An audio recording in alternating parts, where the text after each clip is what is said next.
Sidang tuntutan kasus penyiraman dengan air keras terhadap penyidik KPK Novel Baswedan 11 Juni lalu berbuntut serangan terhadap komika Bintang Emon di media sosial.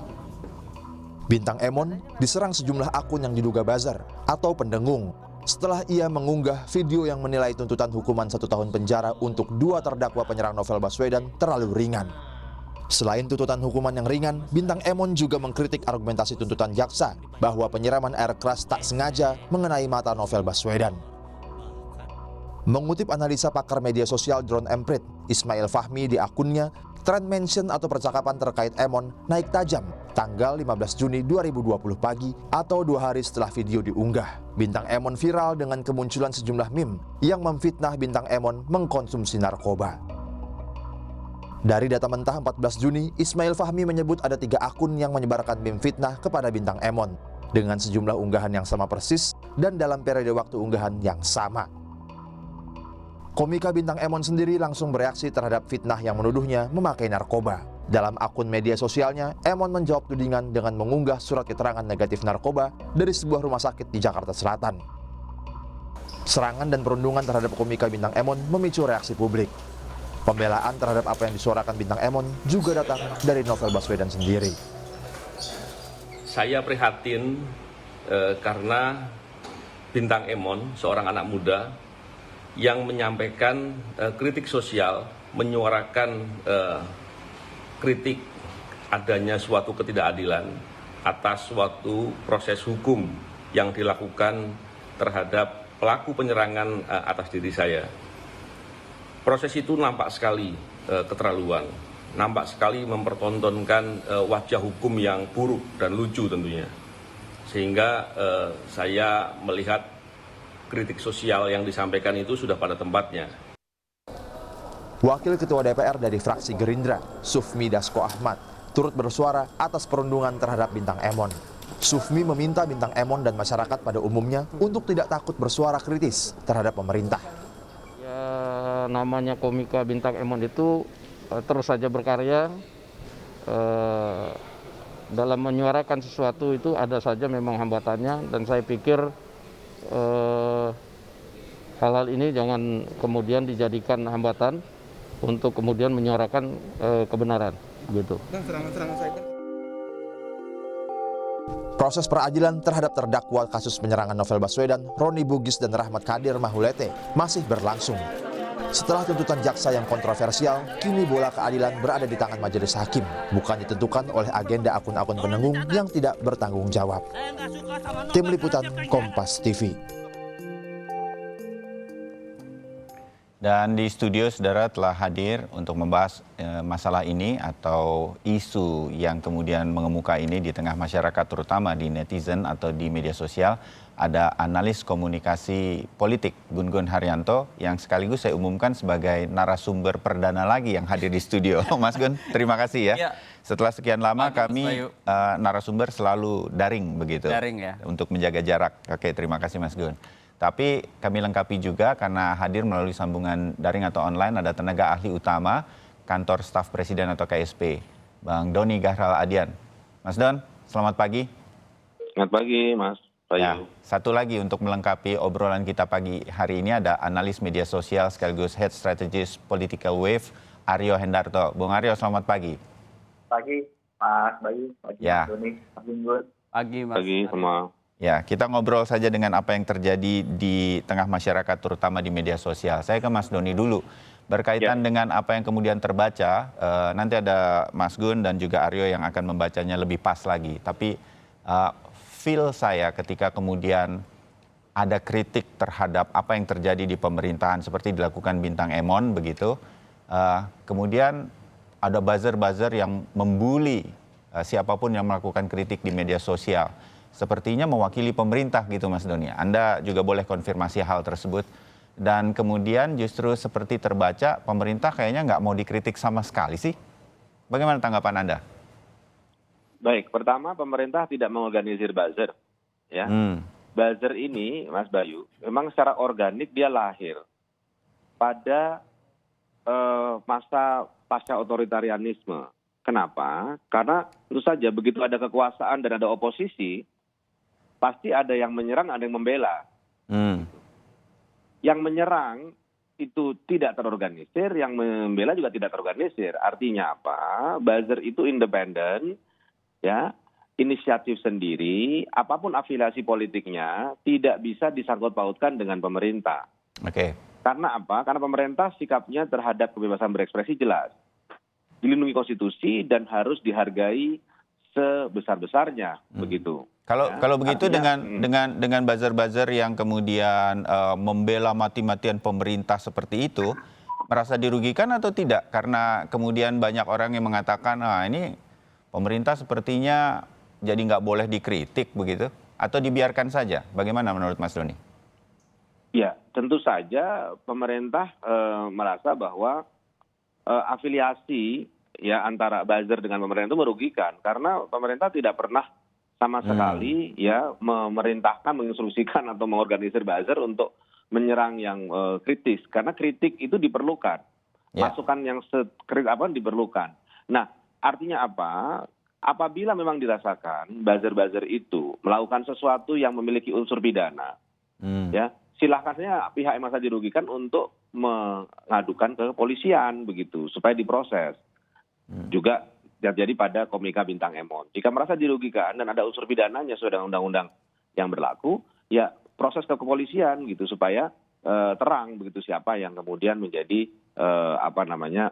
pendengung yang membuli Bintang Emon misalnya. Jadi pemerintah melihat fenomena di media sosial ini ya apa adanya saja, ada yang membela, ada yang kemudian mengkritik, itu hal biasa begitu ya di titik itu, Mas Doni? Betul. Jadi misalnya diminta pemerintah membubarkan, ya tidak mungkin dong, karena ini bukan organisasi yang dibentuk oleh siapapun gitu. Ya, artinya ini sesuatu yang organik terjadi dan apabila ada pidana ya silahkan diproses. Oke, saya ke Aryo sedikit.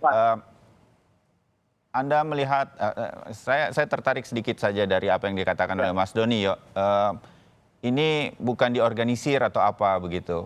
Ada beberapa media yang kemudian menganalisa bagaimana buzzer-buzzer ini, saya bukan ahlinya, tetapi terorganisir, waktunya kapan, cara menyerangnya punya narasi yang sama.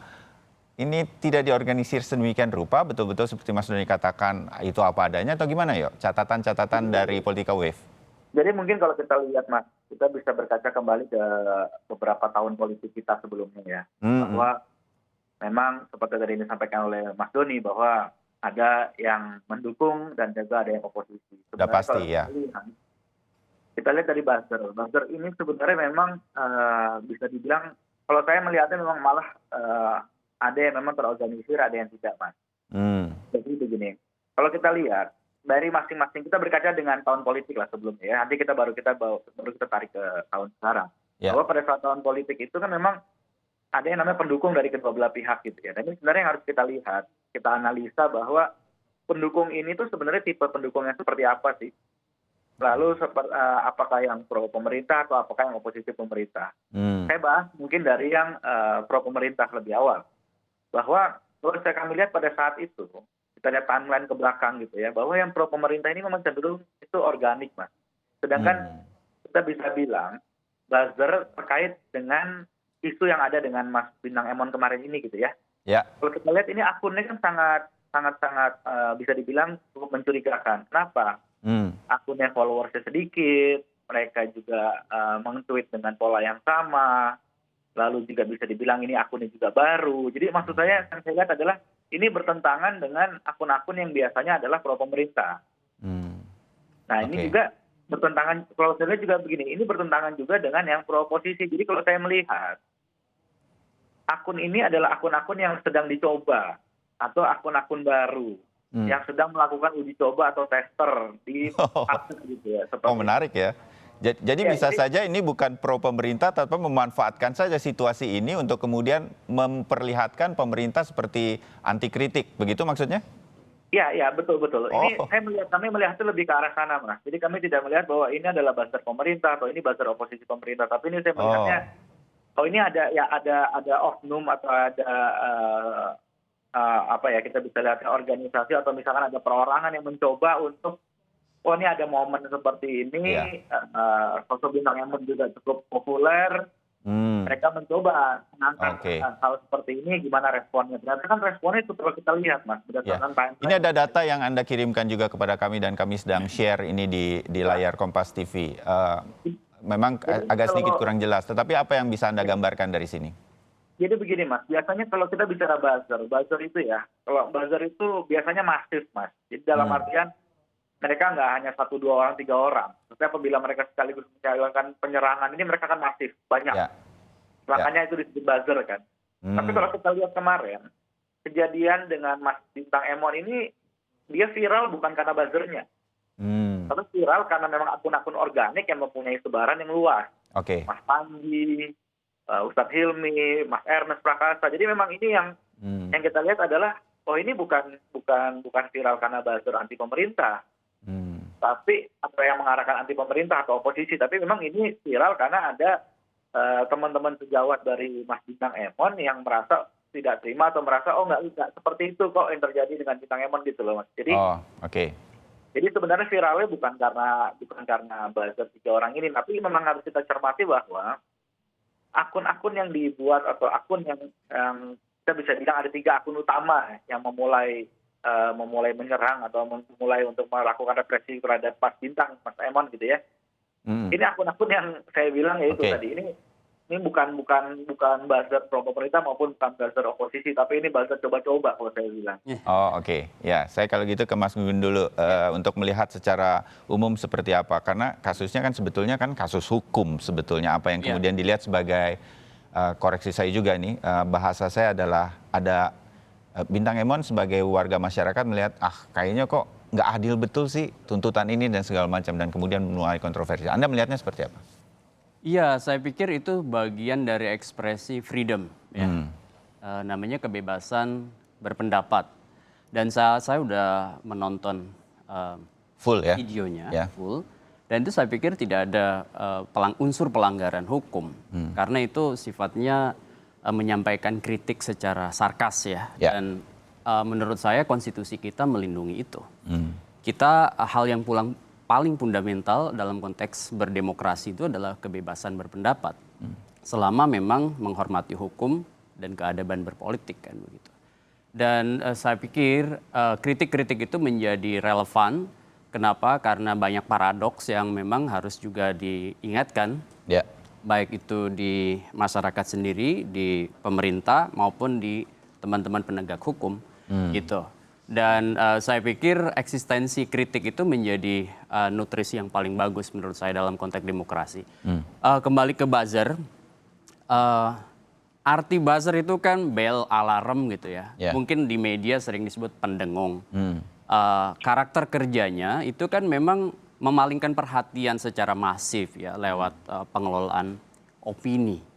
Dan terlebih kalau kemudian kita bicara media sosial yang eranya sekarang era keberlimpahan komunikasi. Itu tesisnya John Kane gitu ya. Kemudian kalau kita bicara soal buzzer, itu saya setuju tuh dengan Aryo tadi bahwa buzzer itu memang tipologinya macam-macam. Ada yang thrill seeker misalnya, dia hanya cari kepuasan dan bisa sifatnya individual tuh, rame ikutan gitu. Kemudian menjadi pendengung. Kalau merasa pendapatnya sama, dia bisa ikutan di sisi yang ini. Sangat mungkin kemudian dia seolah-olah terafiliasi, tapi sebenarnya dia ingin melakukan exercise saja. Dan itu bisa kemudian dia puas di pusaran opini yang berkembang. Tetapi yang kedua ada namanya organized buzzer. Jadi buzzer yang terorganisir. Dan itu biasanya partisan tuh. Misalnya di pilkada, di pilpres akan lebih terasa itu ya. Iya. Dan atau misalnya di kanal-kanal yang melibatkan pertarungan di wilayah opini yang butuh masifikasi isu. Dan biasanya buzzer bisa siapa aja, berbeda dengan influencer. Kalau influencer biasanya dia punya posisi mungkin kapasitas, prominence, dan itu biasanya kemudian juga cukup bisa mendinamisasi opini juga begitu. Nah, berkaitan dengan yang tadi juga disampaikan Aryo begitu, apakah Anda juga melihat gini Mas Gun? 2024 sih masih jauh begitu, tetapi apa yang kemudian dilakukan pemerintah, apapun kebijakannya, kalau sedikit saja tidak populer di tengah masyarakat, pasti bunyi itu kan buzzer-buzzer yang sejak Pilpres kemarin memang misalnya tidak memilih Jokowi akan berbunyi di sekitar mengkritisi kebijakan pemerintah. Ini juga terjadi di hal-hal semacam ini atau seperti Aryo juga katakan tadi bahwa apapun yang ditumpangi apa dan segala macam bisa saja ini sebetulnya ingin menunjukkan bahwa pemerintah lagi anti kritik dan lain-lain. Anda bisa melihat itu juga? Jadi kita harus proporsional. Pertama pasti polarisasi itu tidak terhindari bahkan sejak jauh-jauh hari. Memang sudah ada lah itu ya. Mungkin kalau pro Jokowi dan anti Jokowi itu sudah terbentuk sejak 2014. Ya. Dan itu bisa berkelompok, bisa juga sifatnya individual. Dan itu kan pasti dalam momen-momen chaosnya informasi, misalnya seperti ini musim pandemi. Musim pandemi itu tingkat chaosnya informasi itu tinggi gitu. Nah, sehingga kemudian bisa aja orang yang suka melakukan kritik dan itu kemudian juga berkelompok dan atau dia terlibat dalam pengelompokan arus opini dan itu sangat mungkin terjadi individual. Tetapi juga sangat mungkin itu tadi dikelola ada political engineering gitu ya. Dan itu menurut saya pengelompokan itu tidak bisa kita lepaskan dari proses keterhubungan mereka itu dalam musim kontestasi elektoral. Termasuk juga menurut saya itu akan terus berkembang berlanjut. Kenapa? Karena tidak ada cerita politik itu selesai di satu momentum gitu.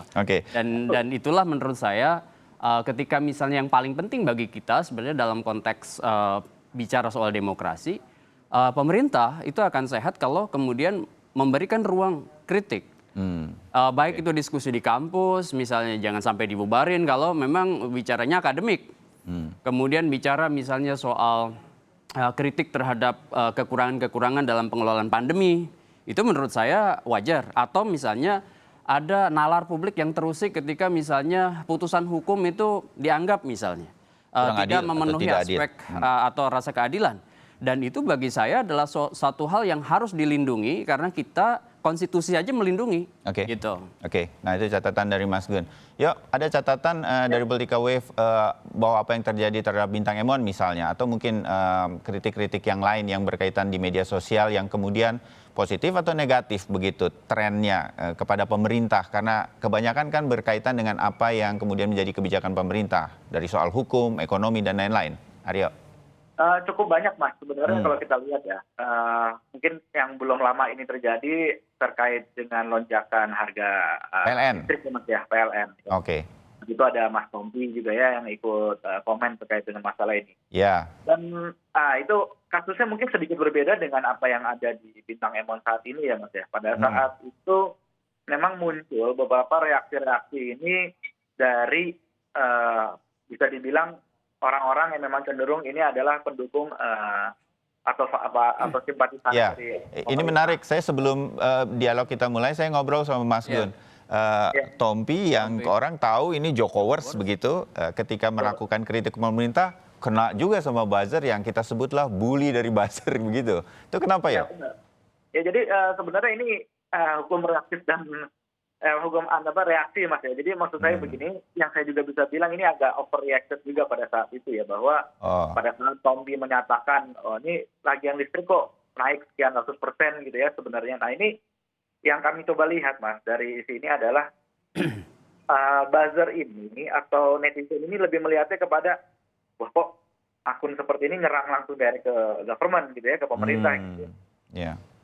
Mungkin tidak diceritakan kejadiannya pada saat itu ini kondisinya seperti apa, sebelumnya seperti apa, karena kan memang Mas Tompi pada saat itu langsung bercerita tentang tagihan listrik naik segala macam seperti ini gitu ya. Nah ini yang saya rasa memang ini saya bisa bilang ini bukan anti pemerintah ya yang menyerang atau bukan pro pemerintah, tapi mereka hanya melihat wah ini Mas Tompi kok menyampaikan hal seperti ini di ruang publik, tapi mungkin data-datanya pada saat itu belum lengkap. Tapi saya rasa begini Mas, kalau kita lihat apa yang disampaikan Mas Tompi ini juga itu hak dari setiap warga negara ya, untuk menyampaikan aspirasi mereka di ranah publik.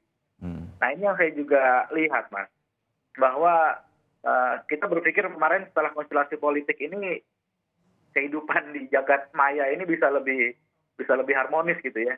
Ternyata kan tidak. Nah ini yang saya rasa masyarakat ini mulai harus apa ya, bisa dibilang masyarakat harus mulai dewasa, lebih dewasa lagi dalam melihat apa yang terjadi di sosial media. Nah, terutama apa, Mas? Terutama reaktifnya. Nah, ini kita kayak tadi benar disampaikan Mas Gun bahwa di masa pandemi ini kan orang sangat feeding informasi ini sangat mencari ya. Mereka seeking informasi, mereka hidup di sosial media. Makin work from home atau banyak di rumah, makin buka media sosial soalnya. Makin buka media sosial dan mereka makin susah untuk mengkonfirmasi. Kenapa? Karena masif banget kan informasi yang ada. Ya. Ada catatan Politika Wave, kemudian yang berkaitan dengan kebijakan pemerintah ini bagaimana juga persepsi kemudian terhadap pemerintahnya sendiri. Feel saya misalnya ketika ini terjadi kok secara pribadi tetapi ini seperti anti dikritik begitu. Itu yang saya lihat. Buzzer itu kan bisa siapa saja begitu, tetapi kenapa hal yang berkaitan dengan kemasyarakatan seperti tarif listrik naik, ya ternyata ada juga orang yang nggak apa-apa tarif listriknya naik, itu kan begini dan begitu. Nah, jadi memang itu seperti apa? Kita lihat pendukung ini kan ada yang fanatik, ada yang rasional. Oh begitu, oke. Nah ini kalau kita lihat dari konstelasi politik 2019 kemarin, ini kan yang fanatik itu kan bisa dibilang kacamata kuda aja kan. Apa yang dilakukan oleh orang yang dia dukung, dia akan lurus aja terus seperti itu. Bahkan dia bilang, oh ya ini ada aja pembelaan yang nanti akan dicari.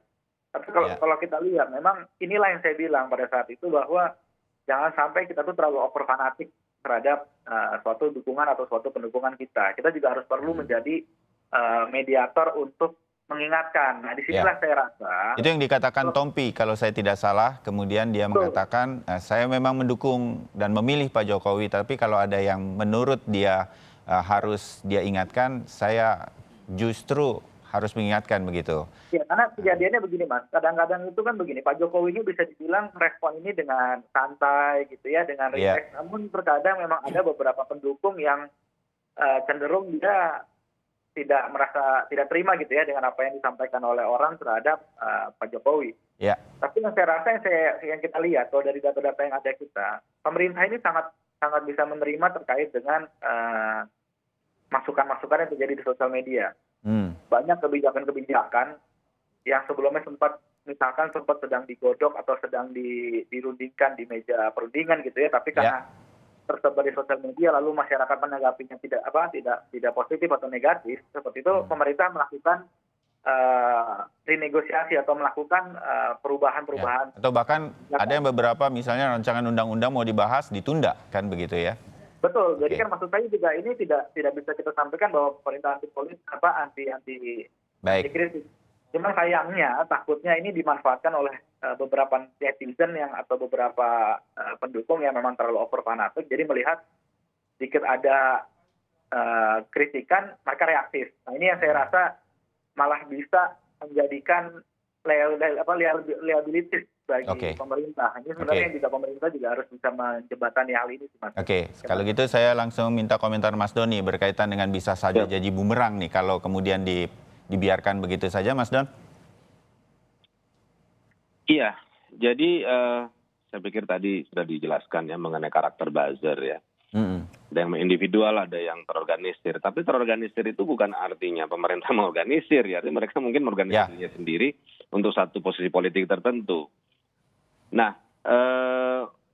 jika memang ada yang kebablasan ya, kemudian mengakibatkan sesuatu yang kurang baik ya bagi reputasi pemerintah, tentu saja ini merugikan. Tapi tentu saja kan pemerintah ya selama memang tidak ada unsur pidana di situ ya, atau ada pihak yang merugikan dan melaporkan, saya ini tidak bisa diproses. Ya, jadi saya pikir penting juga bagi mereka-mereka yang merasa dirugikan dengan ulah buzzer di media sosial ini untuk menempuh jalur hukum gitu, supaya siapa yang menjadi pelaku itu terbuka secara jelas dan bisa diproses dan kita tahu begitu.